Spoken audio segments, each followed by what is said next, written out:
दोस्तों, कल्पना करिए एक ऐसे राजा की जिसका जन्म किसी शाही परिवार में नहीं हुआ और ना ही उसे ताज विरासत में मिला, बल्कि उसका तो आरंभिक जीवन ही जंजीरों में बीता।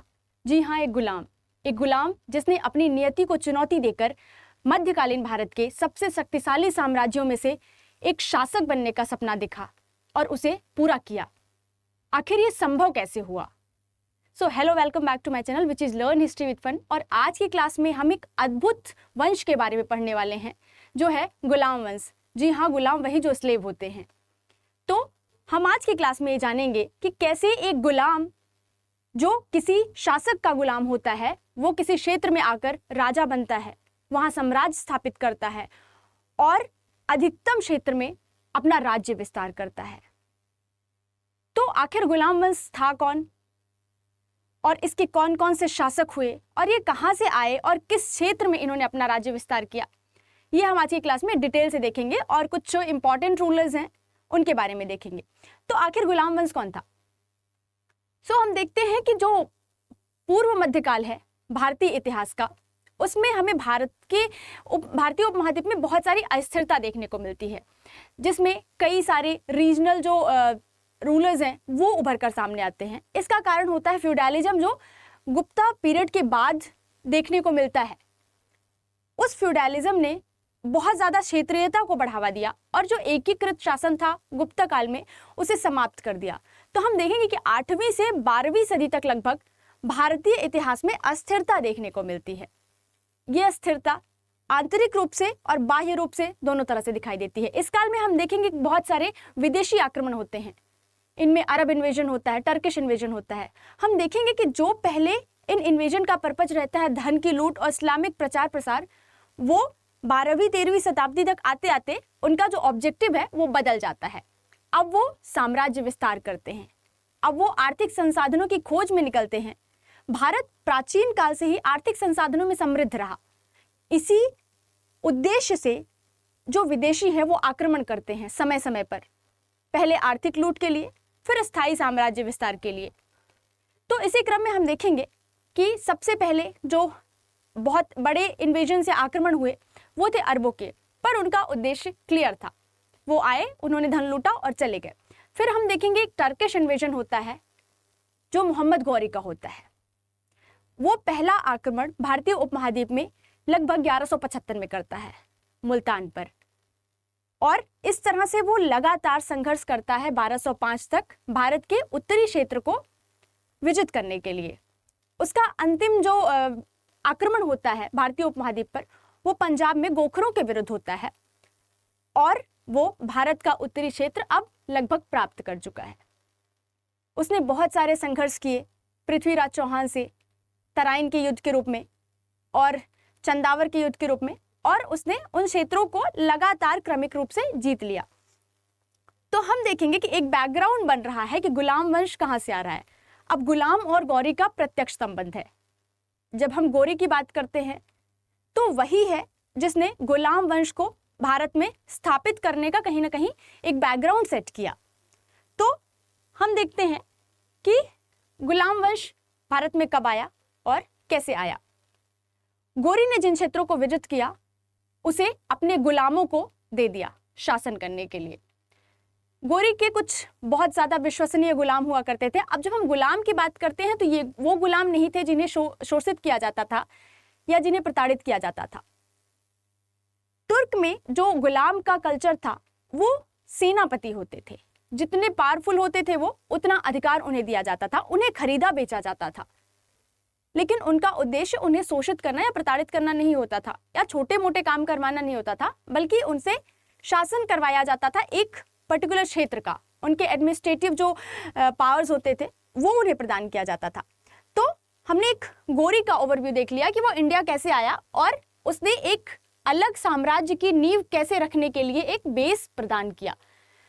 तो हम देखेंगे कि दिल्ली सल्तनत के टाइम पे भारत में कुछ शासक होंगे या कुछ वंश होंगे।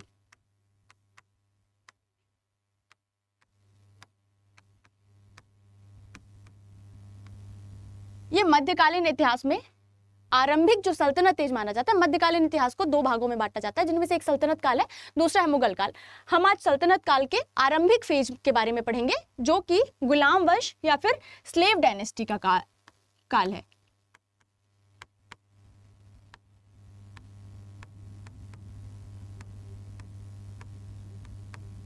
अब ये वंश इंपॉर्टेंट क्यों हो जाता है?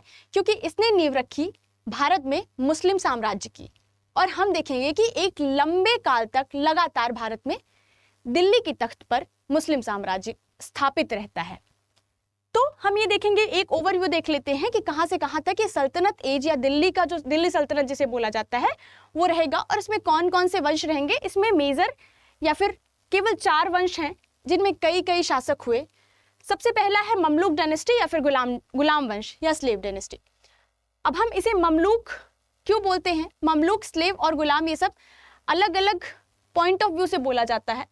गुलाम का शाब्दिक अर्थ होता है जो बचपन से या अपनी पैदाइश से ही गुलाम हो, जबकि ममलूक का अर्थ होता है स्वतंत्र माता पिता से जो उत्पन्न संतानें होती हैं।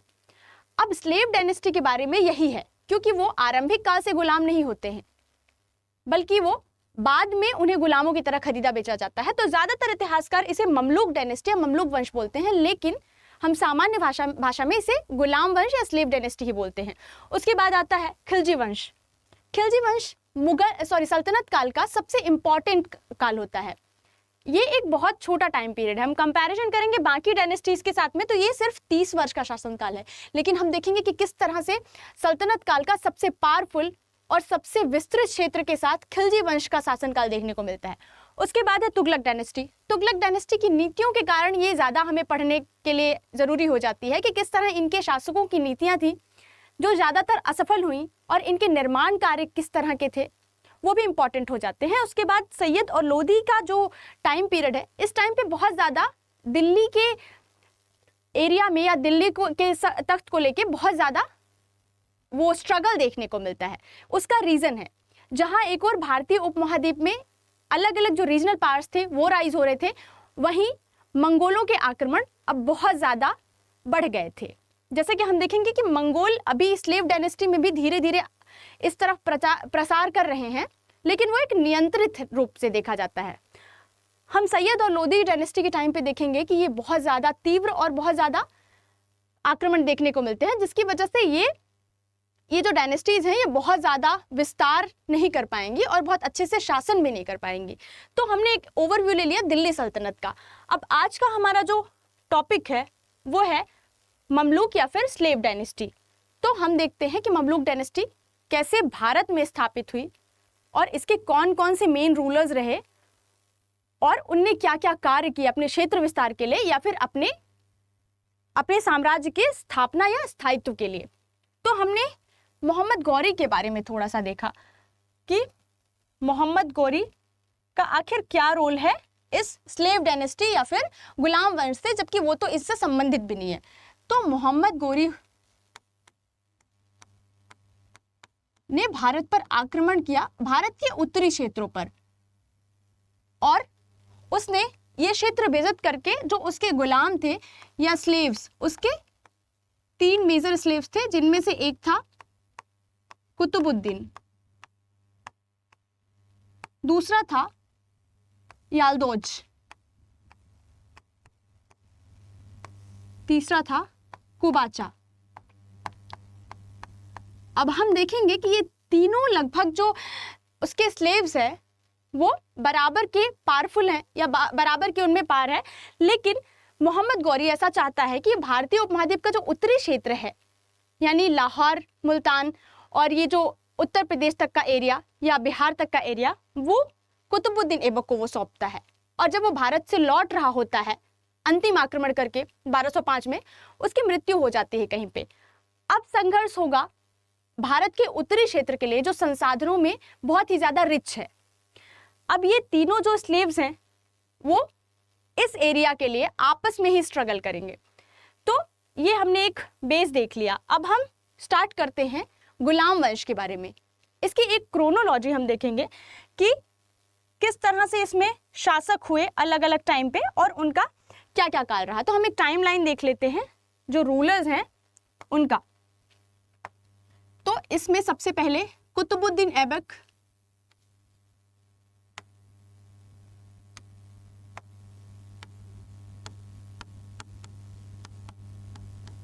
कुतुबुद्दीन ऐबक जो फाउंडर है,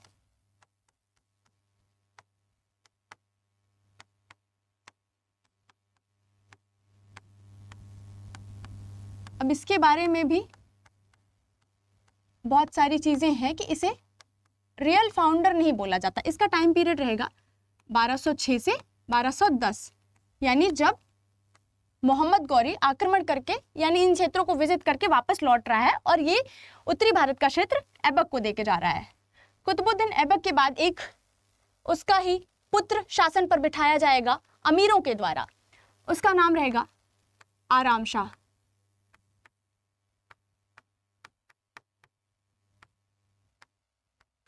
आराम शाह बहुत कम टाइम के लिए गद्दी पर बैठेगा या अमीरों द्वारा बिठाया जाएगा। इसका टाइम पीरियड रहेगा 1210 से 11, यानी ये लगभग सिर्फ 6 महीने के लिए ये गद्दी पे बैठता है। आराम शाह के बाद एक बहुत ही महत्वाकांक्षी और पावरफुल शासक आता है जिसका नाम है इल्तुतमिश। ये है, इसे बोला जाता है गुलाम वंश का वास्तविक संस्थापक, इसे अल्तमश भी बोला जाता है। इसका शासनकाल एक लंबा शासनकाल रहेगा जो कि 1211 से 1236 तक रहेगा। अब इसके बाद हम बीच में एक शासक को देखेंगे जो कि इल्तुतमिश का पुत्र हुआ, जिसका नाम है रुकनुद्दीन फिरोज शाह। ये कुछ छोटे से काल के लिए गद्दी पर बैठता है और वो शासन भी नहीं करता, बल्कि उसकी माता उसकी संरक्षिका के रूप में शाह तुर्काना शासन करती है। इसके बाद हम भारतीय इतिहास की पहली मुस्लिम शासिका को देखेंगे जो जनता द्वारा कहीं ना कहीं चुनी गई शासिका होती है, वो है रजिया सुल्ताना। एक बहुत ही कम टाइम में एक महिला के रूप में जो शासिका बन के उभरती है। हम देखेंगे कि कैसे इसे शासक के रूप में मान्यता सिर्फ इसलिए नहीं मिल पाती है क्योंकि वो महिला होती है। योग्य होने के बावजूद भी बहुत सारे इतिहासकार इसके बारे में अपना अलग अलग विचार देते हैं। अब रजिया सुल्तान के बाद जो हम देखेंगे तो एक केओस देखने को मिलता है दिल्ली के तख्त को लेके। जैसे आप लोगों ने देखा होगा कि आपके घर में कभी ना कभी रिमोट के लिए झगड़े तो हुए होंगे कि रिमोट किसका होगा, किसको प्रोग्राम देखना है, सबको अपने पसंद का प्रोग्राम देखना होता है। तो उसी तरह दिल्ली के तख्त को लेकर एक झगड़ा होगा जो रिमोट की तरह होगा, और उसमें अमीर, जो हम आगे पढ़ेंगे कि अमीर आखिर कौन होते थे, तो वो डिसाइड करेंगे कि रिमोट किसका होगा। तो इस काल में लगभग 5 शासक हुए जो अपनी अयोग्यताओं और अलग अलग कारणों से शासन नहीं कर पाते हैं या योग्य शासक नहीं माने जाते हैं। जिनमें से कुछ इंपॉर्टेंट है जिनका नाम हम देख लेते हैं क्रोनोलॉजी समझने के लिए। और एक शासक है जो बहुत इंपॉर्टेंट हो जाएगा क्योंकि उसका शासनकाल 20 वर्ष रहेगा, लेकिन वो स्वयं शासन उस पर नहीं करता। अब रजिया सुल्तान के बाद जो इंपॉर्टेंट शासक है वो है बहराम शाह। बहराम शाह के बारे में एक जो सबसे इंपॉर्टेंट चीज है वो ये है कि उसने एक पद का सृजन किया। इसका टाइम पीरियड रहेगा 1242 यानी 42 से 44 तक, और इसने एक पद का सृजन किया जिसे नाइब ए मुमालिकात बोला जाता है।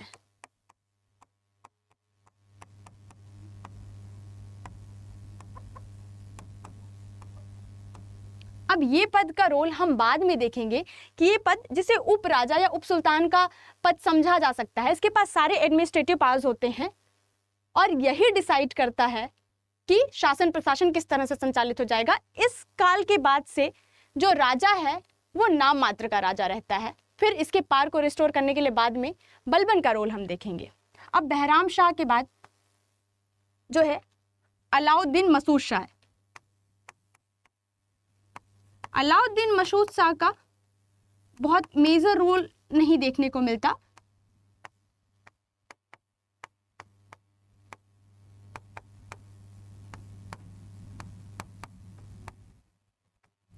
ये भी लगभग 2 वर्षों तक शासन करता है, यानी 1244 से 44 से 46 तक ये शासन करता है। इसके बाद जो आता है शासक, वो चाहता ही नहीं है शासन करना, यानी वो अमीरों के अनुसार शासन करता है, जो है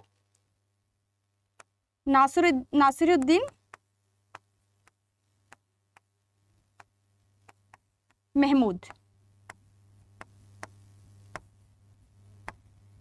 ये लगभग 20 वर्ष गद्दी पर बैठता है, लेकिन इसका शासन प्रशासन में ना कोई दिलचस्पी रहती है और ना ही ये शासन करता है, बल्कि इसके पद से शासन करता है नाइब ए मुमालिकात, जो कि है बलबन। हम देखेंगे कि बलबन शासक बनने से पहले कैसे लगभग 20 से 25 वर्षों तक शासक के रूप में कार्य कर रहा होता है और वो प्रशासनिक गतिविधियों में पूरी तरह से एक्टिव होता है। अब हमने ये जो देखा टाइमलाइन, अंतिम इसका इंपॉर्टेंट शासक जो होता है वो है गयासुद्दीन बलबन।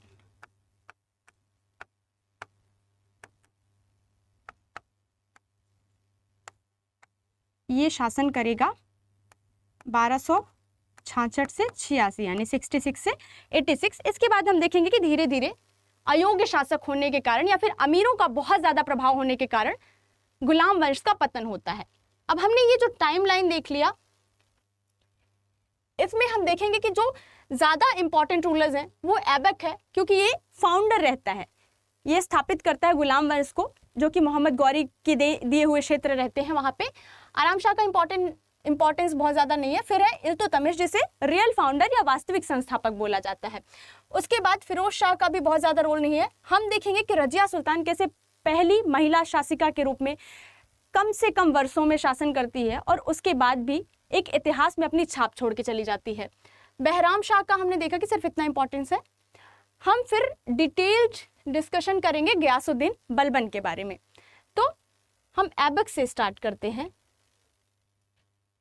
ऐबक को मैंने बताया कि फाउंडर है वो गुलाम वंश का। अब ऐबक ने कैसे शासन किया, इसके बारे में हम थोड़ा सा ब्रीफ में नोट डाउन करके देख लेते हैं कुतुबुद्दीन ऐबक का जो शासनकाल है उसे।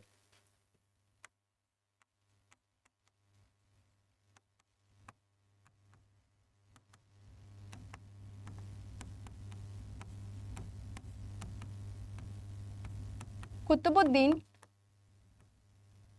इसने 1206 से 10 तक शासन किया। अब हम बार बार शासन किया बोल रहे हैं, तो इसका मतलब ये नहीं कि उसने शासक के रूप में शासन किया। उसने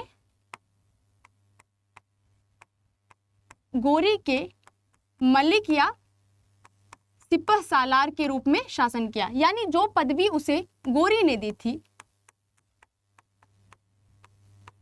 उसी नाम से शासन किया।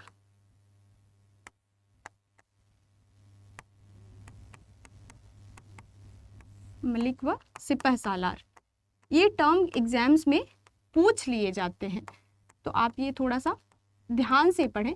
सिपह सालार के रूप में ये प्रशासन देखता है, ये सुल्तान की पदवी नहीं लेता है। इसीलिए कहीं ना कहीं इतिहासकार इसे फाउंडर तो बोलते हैं, यानी संस्थापक तो बोलते हैं, बल्कि लेकिन उसे वास्तविक संस्थापक नहीं बोला जाता।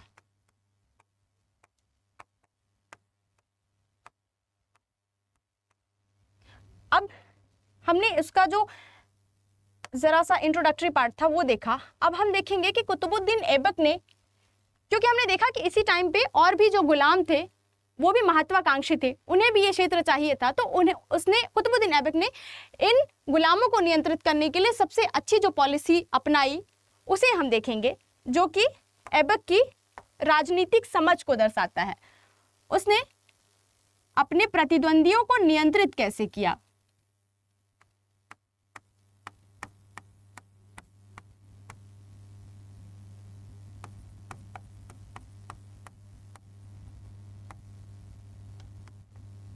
अब जब ओपोनेंट्स की बात करते हैं तो हमने पहले ही देखा कि वो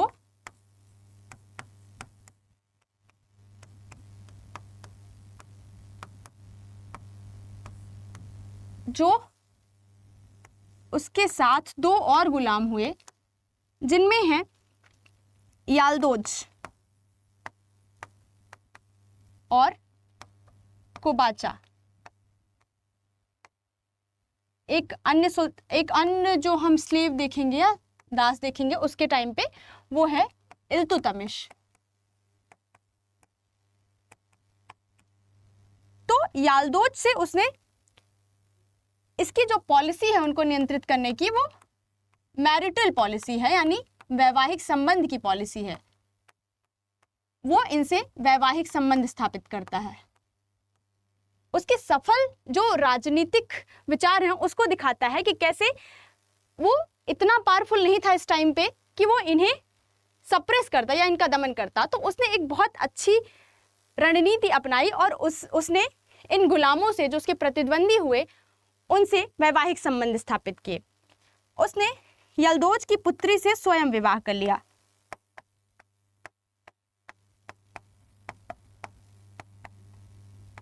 और कुबाचा से अपनी बहन का विवाह किया।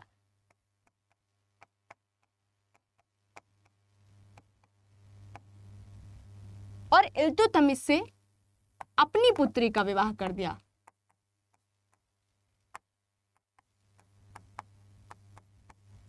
अब हमने देख लिया कि ये उसकी एक सफल रणनीति को दिखाता है कि कैसे उसने जो महत्वाकांक्षी जो स्लेव्स थे उनको उसने इस तरह से नियंत्रित किया।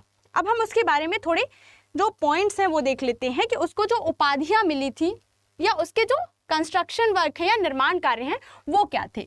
तो ऐबक को कौन कौन सी उपाधियां या टाइटल्स दिए गए, तो वो थे लाख बख्श। इतिहासकारों का मानना है कि ये बहुत ही दयालु था, यानी ये लाखों का दान करने वाला माना जाता है, इसीलिए इसे लाख बख्श बोला जाता है। इसके अलावा इसे कुरान ख्वां बोला जाता है। ऐसा कहा जाता था कि इसे कुरान की जो आयतें हैं वो कंठस्थ हैं, यानी वो कुरान को पूरी तरह से याद करके रखता है, इसीलिए उसे कुरान ख्वां बोला जाता है। इसके अलावा एक अन्य उपाधि है जिसमें उसे हातिम सेकंड बोला जाता है। अब ये टाइटल्स उसे उसके कार्यों के लिए दिए जाते हैं। तो अब जब हम कार्यों की बात करते हैं तो हम देख लेते हैं कि उसने आखिर जब सुल्तान के पद पर बैठा तो उसने कौन से कार्य करवाए। तो उसके निर्माण कार्य या कंस्ट्रक्शन वर्क।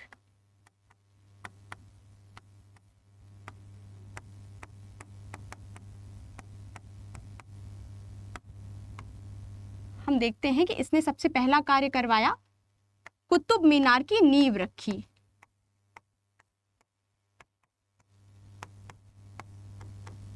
इस कुतुब मीनार में हम देखेंगे कि समय समय पर कई शासक इसमें कार्य करवाते रहेंगे।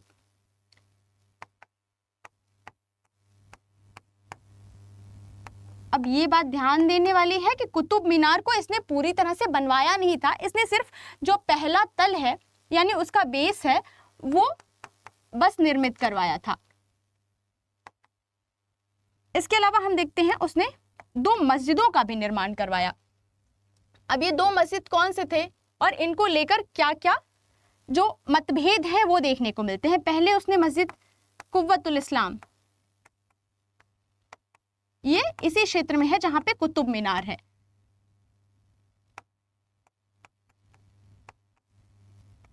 ये भारतीय उपमहाद्वीप की पहली मस्जिद होगी कुव्वतुल इस्लाम। ये दिल्ली में ही है, मेहरौली वाले क्षेत्र में ही है। इसके अलावा 2.5 दिन का झोपड़ा। 2.5 दिन का झोपड़ा को लेकर इतिहासकारों में बहुत सारे मतभेद हैं। 2.5 दिन का झोपड़ा ऐसा कहा जाता है कि ये मात्र 2.5 दिन में यानी 2.5 डेज में इसे निर्मित करवाया गया था ऐबक के द्वारा। लेकिन ये कैसे संभव है कि एक इतनी मजबूत और स्टेबल बिल्डिंग 2.5 दिन में बनाई जा सकती है। तो बहुत सारे आर्कियोलॉजिस्ट या इतिहासकारों का मानना है कि ये वास्तव में पहले से निर्मित एक स्ट्रक्चर था, जो कि किसी पाठशाला या फिर मंदिर का अवशेष था। अवशेष नहीं था, बेसिकली वो अच्छी स्थिति में था। उसे ऐबक ने ट्रांसफॉर्म कर दिया एक मस्जिद के रूप में। उसकी दीवारों पर कुरान की आयतों को जो उसने उकेरवाया और उसे ऐसा दिखाया कि वो मस्जिद है। तो इस तरह से हम देखते हैं। अब हम देखेंगे कि इसकी मृत्यु हो जाती है अचानक से। इसकी मृत्यु होती है लाहौर में ही। हम ये देखेंगे कि ऐबक जो है वो शासन करता है लाहौर से, वो अभी तक दिल्ली नहीं आया है, यानी उसकी जो राजधानी है वो अभी भी लाहौर है। ना उसने शासक की पदवी ली, ना उसने अपनी राजधानी भारतीय क्षेत्रों में परिवर्तित की, यानी वर्तमान भारतीय क्षेत्रों में। हालांकि लाहौर तब का भारतीय उपमहाद्वीप का एक अच्छा सेंटर हुआ। तो इस तरह से उसका शासन प्रशासन जो है वो लाहौर से ही चल रहा है। उसकी मृत्यु हो जाती है पोलो या चौगान खेलते हुए।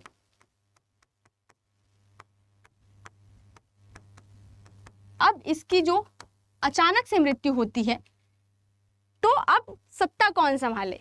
सत्ता को लेकर याल्दौज और कुबाचा की भी महत्वाकांक्षाएं बढ़ती हैं, लेकिन जो उस टाइम के अमीर रहते हैं, अमीर हम देखेंगे उस टाइम के बहुत ही प्रभावी लोग होंगे जो शासन प्रशासन में एक अच्छी भूमिका निभाते हैं। शासक कौन होगा और शासक किस तरह से कोई कार्य करेगा, इसमें अमीरों की अच्छी खासी भूमिका रहती है। अब इसकी मृत्यु हो जाती है कुतुबुद्दीन ऐबक की, गद्दी खाली। अमीर पहले उसके पुत्र आराम शाह को ही गद्दी पर बिठाते हैं, पर क्योंकि वो अयोग्य और विलासी होता है, तो अमीर स्वयं ही, जो मैंने पहले बताया कि एक इल्तुतमिश करके गुलाम हुआ, उसे निमंत्रित करते हैं, जो उस समय उत्तर प्रदेश, वर्तमान उत्तर प्रदेश के बदायूं प्रांत का प्रांताध्यक्ष रहता है। उसे बुलाते हैं कि आओ और तख्त संभालो, तुम ये योग्य नहीं है, यानी आराम शाह उसका पुत्र ऐबक का, इसकी योग्यता इतनी नहीं है। तो फिर आता है इल्तुतमिश बदायूं से लाहौर की ओर। अभी हम देखेंगे कि आराम शाह ने भी जो 6 महीने शासन किया वो भी लाहौर से ही शासन कर रहा है। अब आता है इल्तुतमिश, उसकी एक बहुत ड्रामेटिक एंट्री होती है। वो आता है दिल्ली के पास जद नाम के क्षेत्र में, आराम शाह को पराजित करता है और तख्त अब इल्तुतमिश का होता है। अब इल्तुतमिश क्षेत्र विस्तार करेगा, राजधानी परिवर्तित करेगा और शासन प्रशासन में बहुत सारे परिवर्तन करेगा। कई नई सारी नीतियां लाएगा, कई एक ग्रुप बनाएगा, जो हम देखेंगे कि बाद में जाके कैसे वो एक निरंकुश ग्रुप बन जाता है और उसकी कितनी बड़ी भूमिका हो जाती है सुल्तान के पद को निर्धारित करने के लिए। तो हम इल्तुतमिश के बारे में पढ़ते हैं। सबसे पहला काम उसने किया गद्दी पर बैठते ही, वो ये था कि उसने राजधानी परिवर्तित की दिल्ली, ये की 1211 में, यानी 1211 में उसने अपनी राजधानी परिवर्तित करके दिल्ली कर दिया। अब दिल्ली से आसान हो गया भारत के उत्तरी क्षेत्रों पर कंट्रोल करना या फिर वहां पे शासन प्रशासन करना। अब राजधानी परिवर्तन के बाद उसने अपना असली काम शुरू किया।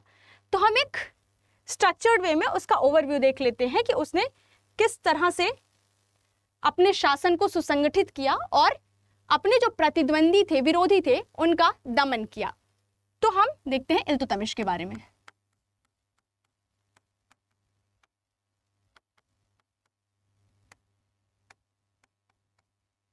आप लोग ये चीजें नोट कर लें, क्योंकि मैं सिर्फ वो चीजें नोट डाउन कर रही हूँ। हम स्टोरी की तरह पढ़ेंगे, पर जो चीजें इंपॉर्टेंट है एग्जाम पॉइंट ऑफ व्यू से, वो हम पॉइंट्स में लिख लेंगे, ताकि वो एक ऐसा फ्रेम बना रहेगा कि आपको एग्जाम में याद रहेगा। तो इल्तुतमिश का शासनकाल हमने देखा कि 1211 से 36 तक रहेगा, एक लंबा शासनकाल। उसे अच्छा टाइम मिलेगा अपने शासन को स्थिर या स्थायी करने में। उसने सबसे पहले कैपिटल चेंज किया। अब वो दिल्ली से शासन करेगा। अब दिल्ली बन जाएगा संघर्ष का मेन केंद्र बिंदु। अब हम देखेंगे कि पूरे मेडाइवल में कैसे दिल्ली के लिए संघर्ष होता रहेगा लोगों में, चाहे वो रीजनल रूलर्स हो, चाहे वो विदेशी आक्रमण करता हूं, सभी को दिल्ली का तख्त चाहिए। तो ये कैपिटल चेंज करके लाहौर से दिल्ली लाता है।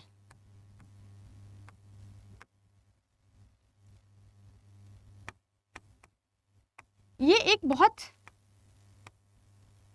अच्छा उसका कार्य होता है जो राजधानी परिवर्तन करता है।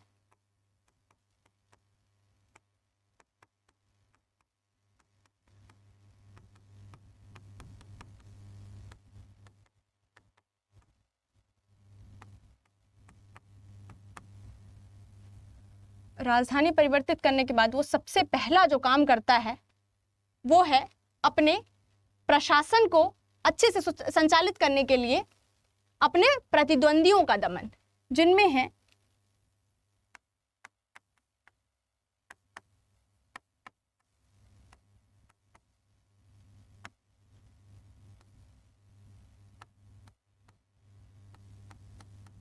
यानी गद्दी पर बैठने के साथ ही जो इल्तुतमिश को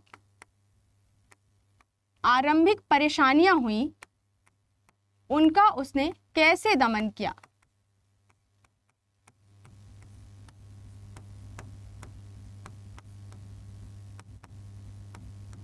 तो सबसे पहला उसने जो काम किया वो था अमीरों का दमन या इन्हें नियंत्रित करना।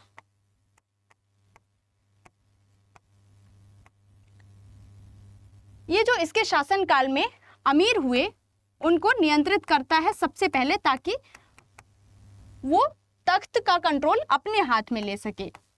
ये अमीर दिल्ली के होते हैं जो बाद में या फिर हर काल में शासन प्रशासन में एक बहुत बड़ी भूमिका निभाएंगे।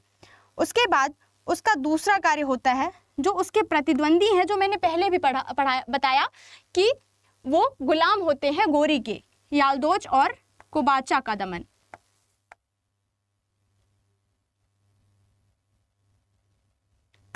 याल्दोज और कुबाचा का दमन।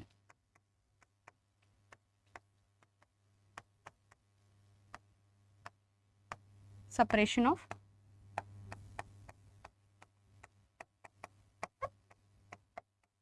याल्दोज इन कुबाचा।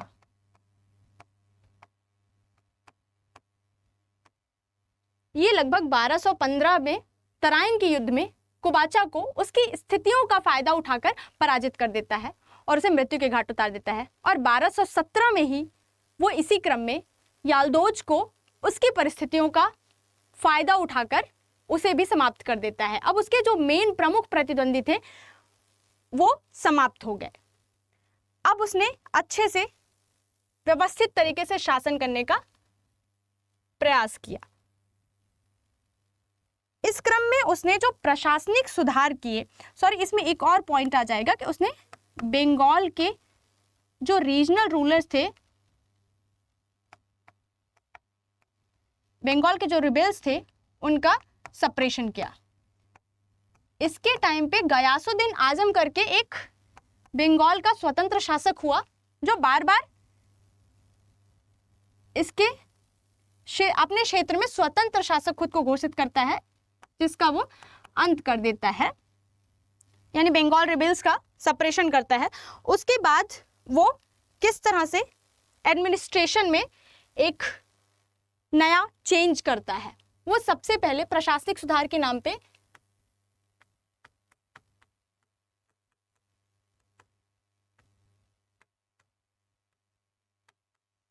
प्रशासनिक या administrative reforms.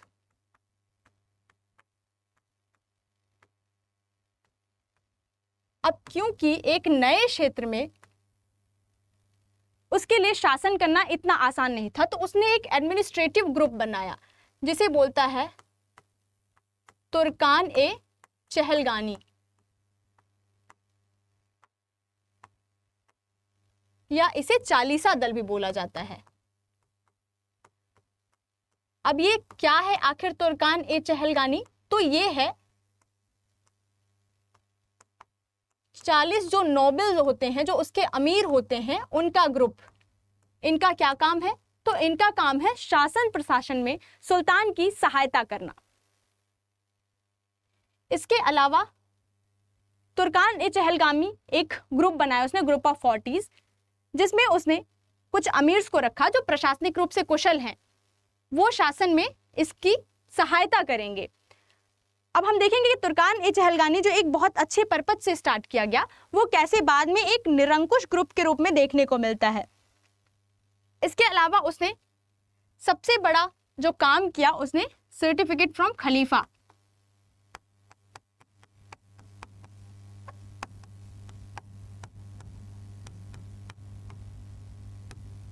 Khalifa of Baghdad,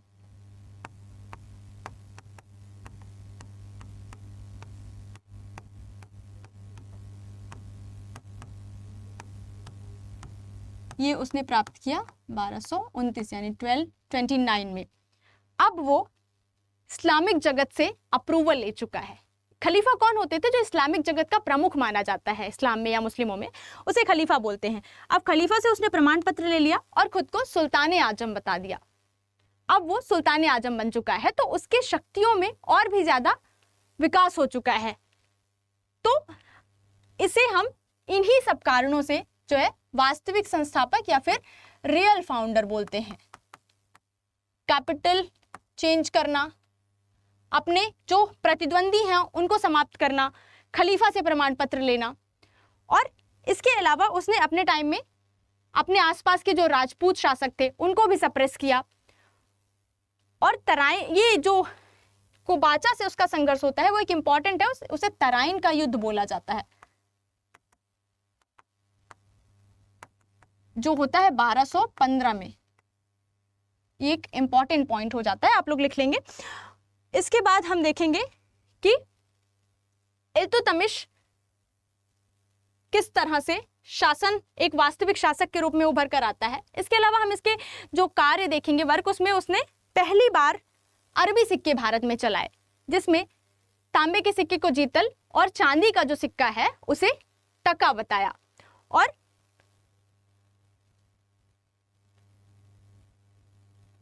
Iltutmish की मृत्यु हो जाती है। अब इल्तुतमिश के बाद शासन या तख्त कौन संभाले? तो फिर से एक क्योस देखने को मिलता है। इल्तुतमिश के सारे पुत्र लगभग अयोग्य और विलासी होते हैं। इल्तुतमिश अपने जीवन काल में ही चाहता है कि मेरी पुत्री जो कि रजिया सुल्ताना है वो गद्दी संभाले। इनफैक्ट वो अपने शासन काल में भी जो कई बारी दूसरी जगह विद्रोह करने जाता है, तो दिल्ली का जो शासन प्रशासन का काम है वो अपनी पुत्री रजिया को देकर जाता है। वो ये कहता है कि मेरी पुत्री से योग्य, मेरी पुत्री जो है वो मेरे पुत्रों से योग्य है, और मैं यही चाहता हूं कि दिल्ली का तख्त या शासन मेरी पुत्री रजिया ही संभाले।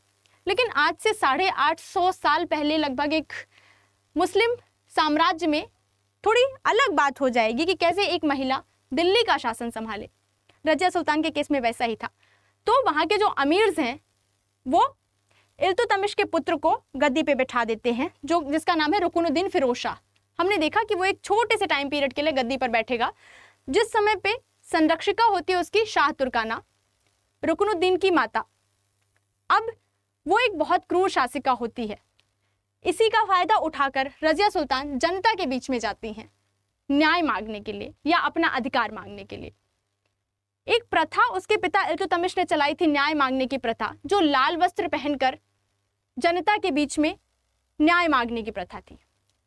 वही प्रथा फॉलो करती है रजिया सुल्ताना, और वो जाती है जनता के बीच में और वो अपने उत्तराधिकार की मांग करती है, जो उसकी योग्यता के आधार पर होना चाहिए। जनता उसे शासिका के रूप में चुनती है और अमीरों को भी ऐसा करना पड़ता है। अब रजिया सुल्तान मुस्लिम जगत की पहली शासिका, दिल्ली सल्तनत की एकमात्र शासिका, गद्दी पर बैठती है। अब उसने अपनी महत्वाकांक्षा दिखाना आरंभ कर देती है। अब वो बहुत सारी चीजें अपने हिसाब से करती है, क्योंकि वो शासिका है, उसे पता है कि अब उसके पास शक्ति है। इसी का फायदा उठाकर सबसे पहले वो जो काम करती है वो अमीरों को नियंत्रित करने का कार्य करती है। उसी क्रम में वो जो डिपार्टमेंट्स होते हैं या जो उनके कार्य होते हैं उनमें फेरबदल करती है। अमीरों को ये बर्दाश्त नहीं होता है। इसके अलावा उसका जो पहनावा रहता है वो पर्दा प्रथा का त्याग कर देती है। ये जरूरी हो जाता है कि जब आपके पास शक्तियां हों तो जो कुरीतियां हैं उनको हटाने के क्रम में सबसे पहले आप उन कुरीतियों का उल्लंघन करो, राइट। तो रजिया सुल्तान ने वैसे ही किया। अब वो बुरखे की बजाय जो कुला करके वस्त्र होता था और टोपी जो मर्दों का यानी पुरुषों का वस्त्र होता था उसे पहन के आती है और वो गद्दी पर बैठती है। हालांकि कुछ इतिहासकार इसके बारे में अलग अलग विचार देते हैं कि रजिया पर्दा करती थी और वो दरबार और गद्दी के बीच में जो पर्दा होता था उसको भी फॉलो करती थी। वो ज़्यादा लोगों से मिला जुला नहीं करती थी, पर ज़्यादातर इतिहासकार ऐसा मानते हैं कि उसने एक शासक के रूप में स्वतंत्र रूप से शासन किया और एक कॉन्फिडेंट महिला के रूप में सामने आई। इस तरह हम देखेंगे कि जब उसने पर्दा प्रथा का त्याग किया तो जो उलेमा वर्ग थे या फिर जो अमीर थे उनमें भी असंतोष देखने को मिला। दो असंतोष के कारण हो गए। अब इसके खिलाफ षड्यंत्र होने लगेंगे, जहां उसने अमीरों के डिपार्टमेंट से फेरबदल किया। एक याकूत नाम का उसका अधिकारी हुआ जिसे उसने एक इंपॉर्टेंट पद दिया, वो था आखूर का, मतलब अश्वशाला का प्रधान के रूप में जो एक पद था उसे दे दिया, जिससे अमीरों के बीच में बहुत असंतोष फैला और उन्होंने उसके खिलाफ षड्यंत्र करना आरंभ कर दिया। उनमें से सबसे पहला होगा अल्तुनिया, जो पंजाब का इक्तेदार होता है। वो अमीरों के साथ मिलकर इसे समाप्त करने या रजिया सुल्तान के खिलाफ षड्यंत्र करता है। अब रजिया को इस बात का अंदाजा लग जाता है। रजिया अपने कूटनीतिक तरीके से एक फैसला लेती है और अल्तुनिया से विवाह कर लेती है। जब आप किसी से कम पावरफुल हैं या आपको अंदाजा है कि उसके पास ज़्यादा शक्तियां हैं, तो उसे दूसरी तरह से कमज़ोर करो। रजिया सुल्तान ने भी यही किया, उनसे अल्तुनिया से विवाह करके उसे अपनी तरफ शामिल कर लिया। अब अल्तुनिया तो रजिया की तरफ आ गया था, लेकिन जो बाकी के अमीर थे वो अभी भी इसके खिलाफ षड्यंत्र कर रहे थे। अब आसपास के क्षेत्रों में रजिया का क्षेत्र विस्तार जारी रहता है, उसका संघर्ष जारी रहता है। एक बार वो भटिंडा यानी पंजाब वाले क्षेत्र में विद्रोहों को शांत करने के लिए अल्तुनिया के साथ गई होती है। अमीर लोग इसी का फायदा उठाकर सबसे पहले उसके जो सबसे विश्वसनीय अधिकारी होते हैं याकूत, उनकी हत्या करते हैं और फिर भटिंडा से लौटते हुए रजिया और अल्तुनिया की भी हत्या करवा देते हैं कुछ गुंडों या डाकुओं के द्वारा। इसी पर एक गाना भी बना है, आप लोगों ने सुना होगा कि रजिया गुंडों में फंस गई। तो वाकई रजिया गुंडों में फंसी और उसने संघर्ष किया, पर क्योंकि उसकी स्थिति उस वक्त कमजोर थी तो उसे पराजय का मुंह देखना पड़ा और उसकी मृत्यु हो जाती है। अब हम देखेंगे कि रजिया सुल्तान की छोटे से शासनकाल में उसने जो कार्य किया उसके आधार पर इतिहासकारों के क्या विचार हैं रजिया के बारे में। ज़्यादातर इतिहासकार इसके बारे में बहुत ज़्यादा डिस्कशन नहीं करते, पर एल्फिंस्टन और जो मिनहाज इतिहासकार हुए उनका कहना है कि जो रजिया सुल्तान है उसमें एक शासिका के सारे गुण थे, यानी वो एक योग्य और कुशल शासिका थी। उसने मात्र 3 वर्ष या 3 वर्ष 6 माह में एक बहुत अच्छा प्रशासनिक कार्य किया, लेकिन उसमें एक अवगुण था। वो अवगुण ये था कि वो स्त्री थी। एल्फिंस्टन की एग्जैक्टली यही लाइन है कि रजिया सुल्ताना में वे सभी गुण थे जो एक योग्य शासक में होते हैं, उसका एक ही अवगुण था, उसका स्त्री होना। अगर वो स्त्री न होती तो वो भारतीय इतिहास के सबसे शक्तिशाली शासकों की श्रेणी में शामिल की जाती है। हालांकि उसके कार्यों की वजह से हम आज भी उसके बारे में पढ़ाई करते हैं या उसके बारे में हम इंफॉर्मेशन रखते हैं, पर उसकी अयोग्यता उसका स्त्री होना दिखाया जाता है। तो इस तरह हमने रजिया सुल्तान के एक छोटे से पीरियड को देख लिया जो 1236 से 1240 तक वो शासन करती है। अब हमने जो देखा था कि रजिया सुल्तान के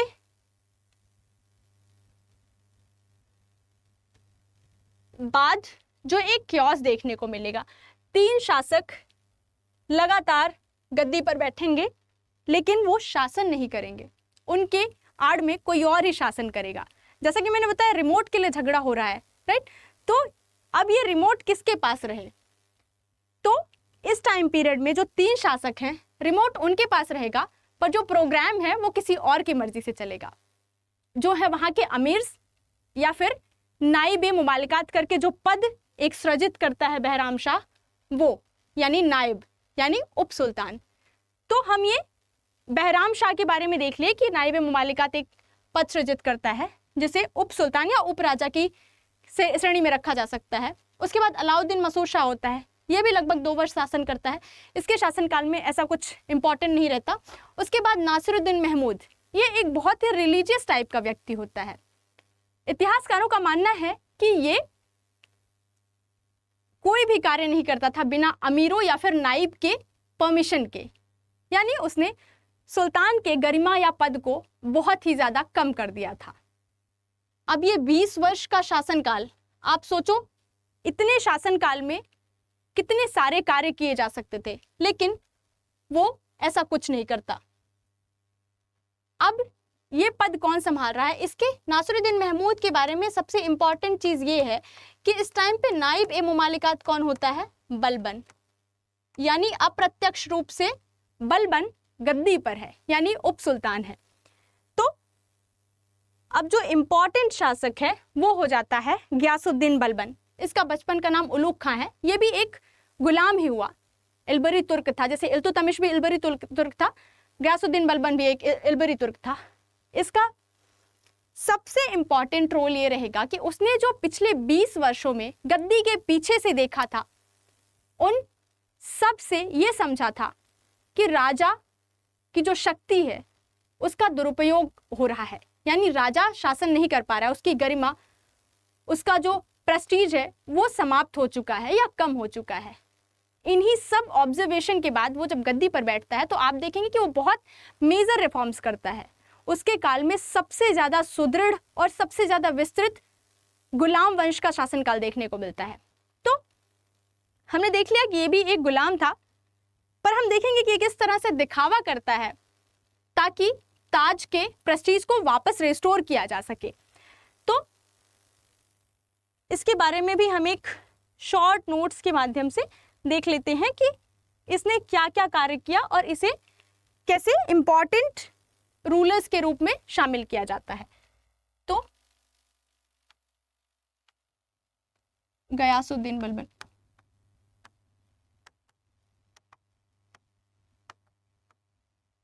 इसका शासनकाल एक लंबा शासनकाल देखने को मिलता है।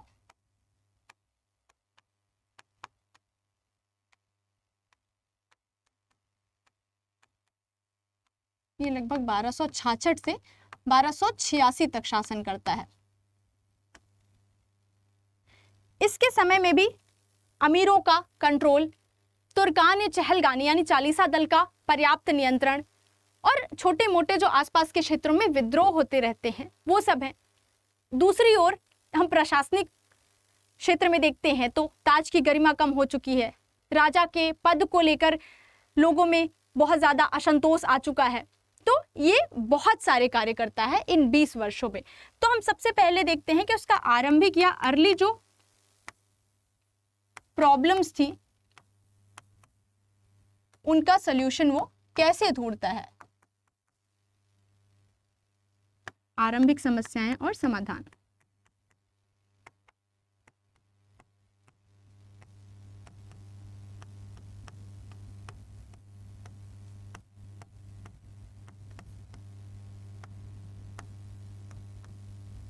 वो सबसे पहला जो कार्य करता है वो करता है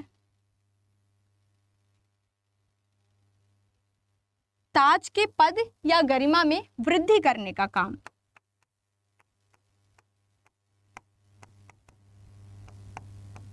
increase in Prestige of crown, यानी ताज की गरिमा में वृद्धि।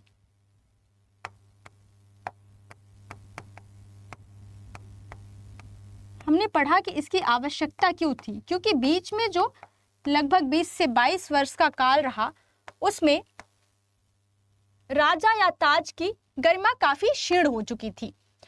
अब वो पहला काम करता है ताज की गरिमा में वृद्धि। दूसरा उसका जो पॉइंट है वो लाता है राजत्व का सिद्धांत,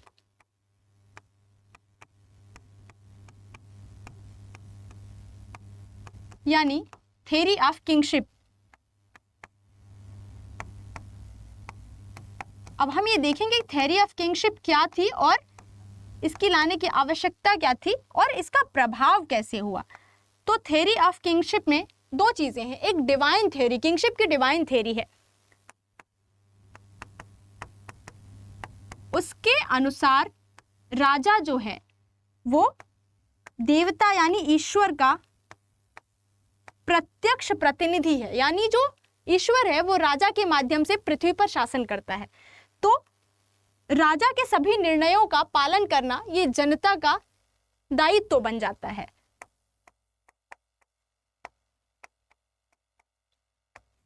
दैवीय सिद्धांत के अलावा हम देखेंगे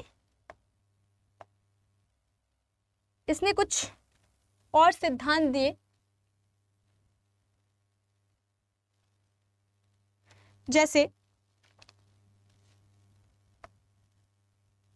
दैवीय सिद्धांत के अलावा उसने शिज़्दा और पैबोस यानी कुछ ऐसे ईरानियन जो कल्चर या कस्टम्स थे उनको फॉलो करने के लिए उसने बहुत सारी चीजें लाई, जिनमें है शिज़्दा और पैबोस, ताकि राजा या उसके पद की गरिमा में लगातार वृद्धि की जा सके।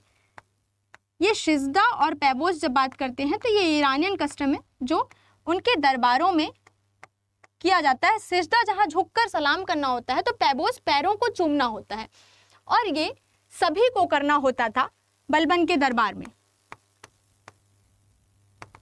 इसका एक कारण था अमीरों को नियंत्रित करना।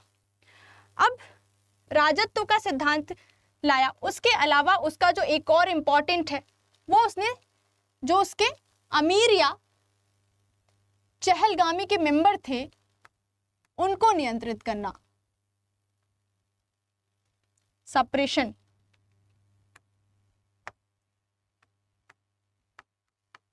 सप्रेशन ऑफ आमिर्स या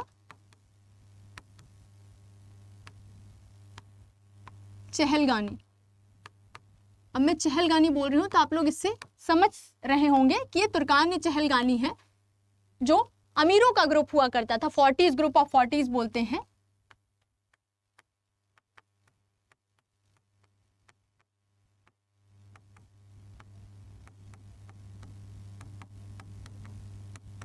अब हम ये क्लियरली देखेंगे कि बलबन की जो कूटनीतिक समझ है वो ये है कि वो इन पदों या इन अमीरों का जो दमन करता है तो अचानक नहीं करता, यानी ये अचानक असंतोष ना हो इसके लिए ये धीरे धीरे इनका दमन करता है। कुछ गलतियों पे, उनके कुछ छोटे छोटे गुनाहों पे उनको सजा देना स्टार्ट करता है और धीरे धीरे करके चालीसा दल को ही समाप्त कर देता है और अमीरों को नियंत्रित करने का कार्य करता है। इसके अलावा सप्रेशन ऑफ रिवॉल्ट्स यानी विद्रोहों का दमन। विद्रोहों के दमन के क्रम में हम देखेंगे कि इसने मेवातियों का अंत किया, और इसके अलावा बंगाल जो मैंने बताया कि समय समय पर उभर कर आता है उसे भी नियंत्रित किया। इसके टाइम पे तुगरिल खां बंगाल का स्वतंत्र रूलर बनने की कोशिश करता है पर उसे बलबन द्वारा समाप्त कर दिया जाता है।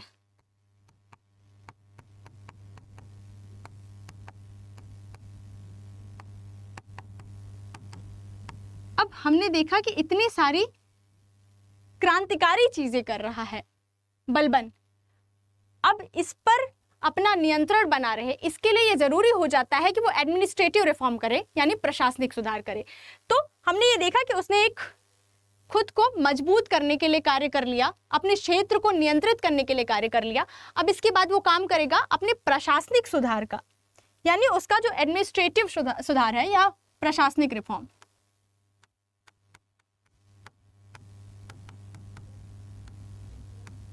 प्रशासनिक सुधार क्या होता है, यानी शासन प्रशासन के संचालन में जो कार्य किया जाए उसे हम प्रशासनिक सुधार बोलते हैं। हम बलबन के पॉइंट ऑफ व्यू से देखेंगे तो हमने देखा कि वो राजत्व का सिद्धांत लाता है, यानी थ्योरी ऑफ किंगशिप।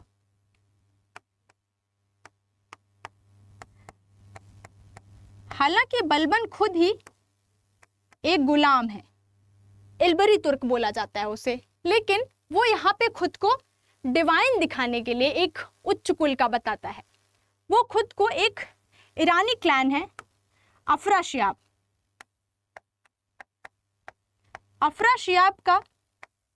अफराशियाब वंश से खुद का संबंध बताता है। वो ईरानियन कल्चर्स को फॉलो करता है ये दिखाने के लिए कि वो एक बहुत उच्च कुल का है। वो एक बात बोलता है कि जब मैं किसी निम्न कुल के व्यक्ति को देखता हूं तो मेरा हाथ स्वतः ही तलवार पर चला जाता है और मेरी आंखें क्रोध से लाल हो जाती हैं। अब वो दिखाने की कोशिश कर रहा है कि मैं उच्च कुल का हूं और निम्न कुल के लोग मुझसे दूरी बनाकर रखें। अब ये जो गैप है ये मेंटेन करने की कोशिश कर रहा है ताकि जो ताज की गरिमा है उसे वापस से रिस्टोर किया जा सके।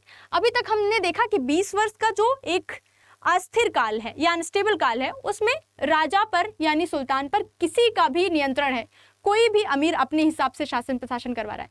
बलबन ने उसे खत्म किया इस तरह से, ऐसे नए नए थेरीज या फिर थॉट्स लाके। अफराशियाब से खुद का संबंध बताता है, इसके अलावा ईरानियन कल्चर को फॉलो करता है। जैसा कि हमने पहले ही पढ़ा कि वो सिजदा और पैबोस जैसे प्रथाओं को अपने दरबार में लाता है। इसके अलावा थ्योरी ऑफ किंगशिप हो गई। थ्योरी ऑफ किंगशिप में ये क्वेश्चन पूछता है कि जो दैवीय सिद्धांत सबसे पहले मुस्लिम शासकों में किसने लाया था, या फिर शिजदा और पैबोस की प्रथा किसने लाई थी। इसके बाद हम देख लेते हैं, अब जब इतने सारे ड्रास्टिक चेंजेस कर रहा है बलबन, तो ये ज़रूरी हो जाता है कि वो मिलिट्री या फिर सैन्य सुधार करे।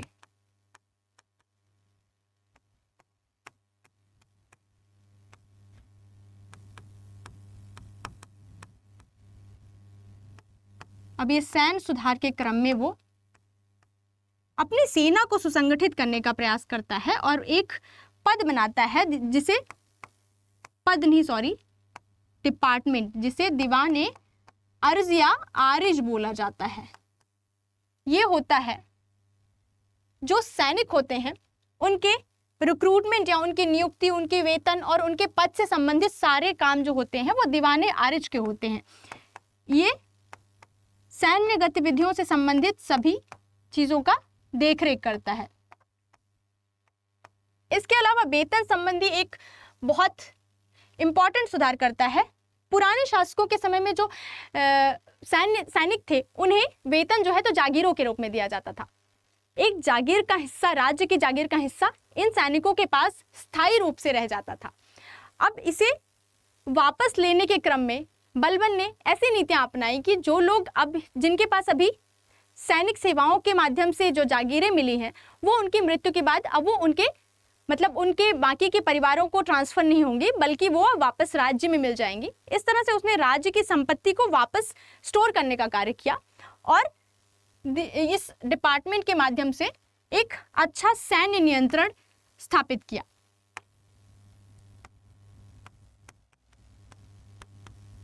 इसने एक स्थायी सेना रखी।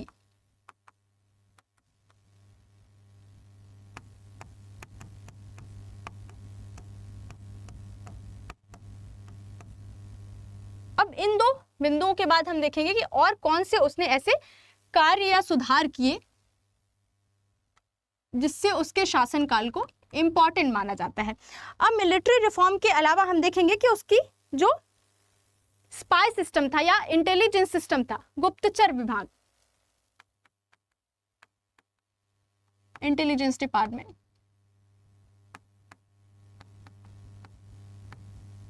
वो एक इंपॉर्टेंट रोल निभाता है इसके शासनकाल को अच्छी तरह से संचालित करने में। उसने यहां भी एक डिपार्टमेंट का गठन किया जिसका नाम था बरीद ए मुमालिक। इसका प्रमुख होता था बरीद। ये बरीद का काम क्या होता था? राज्य में जो भी चल रहा है, जो भी चीजें चल रही हैं राजा के पीछे या सुल्तान के पीछे षड्यंत्र, उनके बारे में राजा को जानकारी देना। बरीद का डायरेक्ट कांटेक्ट होता था सुल्तान से। अब ये किसी भी मध्यस्थ को न रखने का एक कारण है कि जो गुप्त सूचनाएं हैं वो बहुत ही सीक्रेट तरीके से सुल्तान के पास पहुंचे और इस तरह से उसने अपने राज्य पर नियंत्रण करने का कार्य किया। अब हम एक बहुत ही ज्यादा जो डिस्प्यूटेड उसका जो सिद्धांत या उसकी जो प्रैक्टिस है उसके बारे में देखेंगे, जो है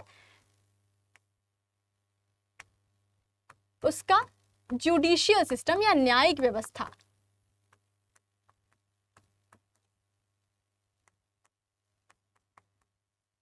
ये न्यायिक व्यवस्था उसके शासनकाल को एक क्रूर शासनकाल के रूप में देखने को मिलती है। इस व्यवस्था की वजह से उसे एक क्रूर शासक बोला जाता है। उसकी न्यायिक व्यवस्था बहुत ही स्ट्रिक्ट या कठोर देखने को मिलती है। उसके अलावा एक पॉलिसी है जिसे ब्लड इन आयरन पॉलिसी बोला जाता है, यानी रक्त और लौह की नीति। अब ये रक्त और लौह की नीति क्या है? ये रक्त और लौह की नीति के माध्यम से वो जो उसके विद्रोही या उसके पीछे से षड्यंत्र करने वाले हैं उनको नियंत्रित करना है।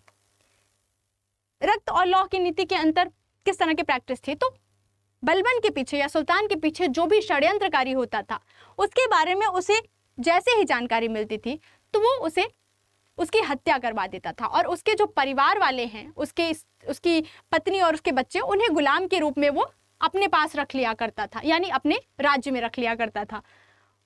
इस नीति की इसकी बहुत ज़्यादा निंदा की जाती है कि ये बहुत ही स्ट्रिक्ट नीति थी, पर ये ज़रूरी था। ताज की जो गरिमा पिछले 20 सालों में कम हो चुकी थी या नीचे गिर चुकी थी, उसे रिस्टोर करने के लिए उसकी ये सब नीतियों को हम किसी भी तरह से क्रिटिसाइज नहीं कर सकते, बल्कि ये ज़रूरी था ताज की गरिमा को रिस्टोर करने के लिए। चलिए, ये तो हो गया, पर इसने जो कार्य किए, जो इसने एक स्ट्रक्चर्ड या फिर एडमिनिस्ट्रेशन की स्थापना की, अब वो बहुत ही केंद्रीकृत और बहुत ही स्ट्रिक्ट शासन के रूप में रहेगा, जिसे उसके जो उत्तराधिकारी हैं वो शायद नहीं संभाल पाएंगे। और अब कहीं ना कहीं अगला जो 4 वर्ष रहेगा उस पे फिर से अमीरों का नियंत्रण हो जाएगा, और धीरे से खिलजी वंश का एक अमीर, जिसे गयासुद्दीन खिलजी भी जलालुद्दीन खिलजी भी बोला जाता है, वो जो गुलाम वंश के उत्तराधिकारी हैं उनके शासन के माध्यम से स्वयं शासन करेगा। और अंत में कैमूस नाम के शासक, कैखुस्रू, कैकुबाद और कैमूस, ये लास्ट में 3 रूलर्स हुए। कैमूस लास्ट शासक हुआ जिसकी हत्या जलालुद्दीन खिलजी ने की, और एक नए वंश की स्थापना की जिसे खिलजी वंश बोला जाता है। इसे खिलजी क्रांति भी बोला जाता है, क्योंकि ये जो तर्किश थे, इन्हें उच्च कुल का माना जाता है, जबकि खिलजियों को निम्न कुल का माना जाता है। तो ये जो ट्रांजिशन है, इसे खिलजी क्रांति के रूप में जाना जाएगा। अब हमने देख लिया सारे रूलर्स जो थे, उनके बारे में एक डिटेल्ड व्यू देख लिया। अब हम देखेंगे कि इनका जो एडमिनिस्ट्रेशन या फिर इनकी देन क्या है। बेसिकली ये जो सल्तनत एज का आरंभिक जो फेज है, गुलाम वंश, उसका क्या इंपॉर्टेंस है, उसका एडमिनिस्ट्रेशन कैसा रहा, उसका कल्चर और आर्ट में क्या इंपॉर्टेंस रहेगा, उसकी लेगेसी क्या है इंडिया के पॉइंट ऑफ व्यू से। तो एडमिनिस्ट्रेशन में सबसे जो इम्पॉर्टेंट रोल है वो है इक्ता प्रणाली। इल्तुतमिश ने सबसे पहले इंडिया में यानी भारतीय उपमहाद्वीप में इक्ता प्रणाली को इंट्रोड्यूस किया। अब ये इक्ता प्रणाली क्या होती थी? तो इक्ता प्रणाली एक जो लैंड रेवेन्यू या फिर एडमिनिस्ट्रेटिव जो पावर होता था वो होता था। जैसे छोटे छोटे प्रांतों के प्रांताध्यक्ष होते हैं, उनके पास जो रेवेन्यू या फिर एडमिनिस्ट्रेटिव दोनों तरह की पावर होती हैं, उसी तरह ये इक्तेदार होते थे। किसी साम्राज्य को छोटे छोटे इक्तों में बांट दिया जाता था, और उनके पास सैन्य, रेवेन्यू और जो प्रशासनिक अधिकार होते थे वो होते थे, उन्हें ही इक्तेदार बोला जाता था। हालांकि इसका नाम अलग है, पर ये शासन, किसी भी शासन प्रशासन में इस तरह के जो पार्ट्स हैं वो देखने को मिलते हैं। इसके अलावा मजबूत केंद्रीय सेना और न्यायिक प्रणाली की बात करते हैं, तो अब हम देखेंगे कि प्री मेडाइवल यानी मेडाइवल से जस्ट पहले बहुत ज़्यादा अस्थिरता देखने को मिलती है। केंद्रीकृत राज्य का अभाव हो जाता है गुप्ता डायनेस्टी के बाद भारतीय उपमहाद्वीप में।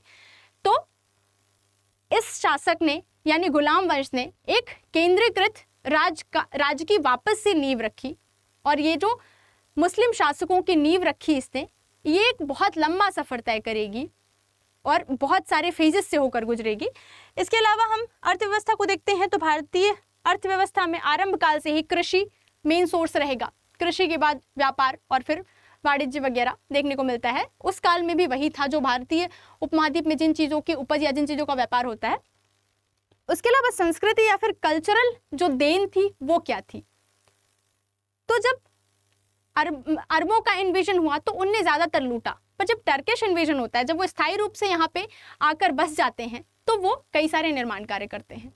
तो हमें आर्किटेक्चर का एक जो इस्लामिक आर्किटेक्चर है वो उन्होंने प्रदान किया। पहली मस्जिद कुव्वतुल इस्लाम जो मस्जिद है उसका निर्माण करना, इस्लामिक आर्किटेक्चर, कुतुब मीनार की स्थापना या उसका कंस्ट्रक्शन, ये सब भारत को जो टर्किश इन्वेजन या जो गुलाम वंश के शासक हुए उनकी देन है। इसके अलावा सूफी कल्चर वो भी भारत में वहीं से आरंभ हुआ। इसके अलावा जो सांस्कृतिक देन है, उर्दू अरबी कई भाषाओं का भारत में इनके काल से ही आगमन हुआ। हमने देखा कि बलबन के जो उत्तराधिकारी हुए वो कमजोर हुए। इसी का फायदा उठाकर एक अमीर खिलजी वो इस वंश को समाप्त कर देता है और नए वंश की स्थापना करता है। 1290 में जो सफर 1206 में स्टार्ट हुआ था वो एक लगभग 86 वर्ष का लंबा काल तय करके 1290 में अंत पे आ गया। और जो गुलाम्स हैं उन्होंने लेगेसी के रूप में हमें क्या दिया, तो उन्होंने मुस्लिम शासन की नींव रखी भारतीय उपमहाद्वीप में। और हम आगे देखेंगे कि किस तरह से जो उत्तरी क्षेत्र में इनने राज्य की स्थापना की, वो धीरे धीरे कैसे खिलजी काल में दक्षिणतम क्षेत्र और फिर बाद में एक ड्रास्टिक चेंज जो होता है मुगल इन्वेजन, उनके माध्यम से पूरे भारतीय उपमहाद्वीप में मुस्लिम शासन देखने को मिलता है। तो इस तरह से हमने एक पूरा डिटेल्ड स्टडी किया गुलाम वंश के बारे में। अब हम देखते हैं कि इसमें क्वेश्चन किस तरह के आते हैं, या क्या इनका लेवल बहुत ही जनरल रहता है, एडवांस रहता है, या फिर जो हम पढ़ते हैं उसी में से रहता है। ज़रूरत रहती है हमें रिवीजन करने की। हम बार बार लेक्चर्स को देखें, अपने नोट्स बनाएं और उसे बार बार रिवाइज करें, तो क्या ये हो जाएगा जो एग्जाम्स में आते हैं। अब कितने अजीबो अजीब नाम हैं, आप सोचते होंगे कि ये जो सल्तनत एज या फिर मुगल एज है उसमें नाम बहुत मुश्किल हैं। तो जब आप बार बार पढ़ते हैं तो वो चीज़ें याद हो जाती है। जैसे तुर्कान चहलगानी, कुछ लोग हैं या अधिकारी हैं, याकूत अल्तुनिया, यालदौज को बाचा, इस तरह के नाम थोड़ी सी मुश्किल लगते हैं, पर जब हम बार बार रिविजन करते हैं तो ये सब याद हो जाते हैं। तो इसी तरह हम ये इसके बारे में देखेंगे कि टॉपिक इतना मुश्किल नहीं है, बहुत ही ड्रामेटिक स्टोरी है, बहुत अच्छी कहानियां हैं, बस थोड़े फैक्ट्स देखने पड़ते हैं, वो बार बार रिवीजन पे हो जाते हैं। तो हम आज का क्वेश्चन देख लेते हैं कि ब्लड इन आयरन पॉलिसी जो है, यानी रक्त और लौह की नीति, ब्लड इन आयरन पॉलिसी किसकी है या इसका पालन किसने किया। तो हमने बहुत डिटेल से पढ़ा कि ब्लड इन आयरन पॉलिसी जो है वो आखिर लाई क्यों गई थी और किसके काल में लाई गई थी। तो हमने देखा कि षड्यंत्रकारी या जो उसके रिबेलियंस थे उनके सप्रेशन के लिए ये blood in iron policy Balban द्वारा लाई गई। इसके बाद हम दूसरा क्वेश्चन देखते हैं। ये सब प्रीवियस ईयर क्वेश्चन है जो आ चुके हैं, तो आपको इनका नेचर समझ में आ रहा होगा कि ये किस लेवल के हैं। मॉडरेट टू इजी ही क्वेश्चंस रहते हैं, जो स्पेशली जो सल्तनत एज से आते हैं। हालांकि लैंग्वेज की थोड़ी सी दिक्कत होती है, तो वो भी मैंने बताया कि रिवीजन से आ जाता है। हम देखेंगे कि किस सुल्तान को लाख बख्श कहा जाता है। इसके बारे में भी हमने डिटेल से पढ़ा कि लाख बख्श किसे बोला जाता है और क्यों बोला जाता है। तो इस तरह से ये क्वेश्चन मैं आप लोगों के लिए छोड़ रही हूँ, क्योंकि ये मैंने बहुत डिटेल से पढ़ाया है। तो मैं उम्मीद कर रही हूँ कि आप लोगों ने शुरू में ध्यान से क्लास को पढ़ा होगा और आप लोग ये कमेंट में इसका आंसर बताएंगे मुझे। तो इस तरह से हमारी आज की क्लास समाप्त होती है और मुझे उम्मीद है कि आप लोगों को ये क्लास समझ में आई होगी। और अगर आप लोगों को कोई भी डाउट है तो कमेंट में बिना हिचक के पूछ सकते हैं मुझसे, मैं कोशिश करूँगी उसका आंसर देने की। और हम नेक्स्ट टॉपिक के लिए आप लोग मुझे सजेशन भी दे सकते हो कि मैं किस टॉपिक पे आप लोगों के साथ डिस्कशन करूँ। तो थैंक यू आज के लिए और फिर से मिलते हैं अगली क्लास में।